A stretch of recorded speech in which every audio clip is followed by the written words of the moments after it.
Alright guys, this one's a roller squat. This one's one of my favorites right now. I'm seeing more upward progression from this move than almost anything else. So this is one of our meat potatoes exercises here. So starting off, you can use a kettlebell or a dumbbell, it doesn't really matter what you're holding. Start super light, just get this pattern dialed in. This should really isolate one glute, so you should feel you're a little sore in your glutes after doing this properly.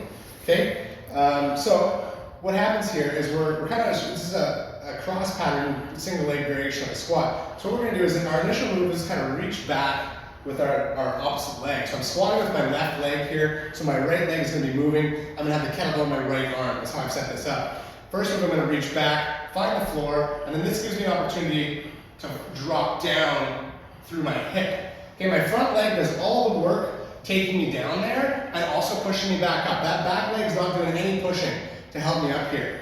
Okay? Notice where that kettlebell goes. I'm crossing the line of my foot.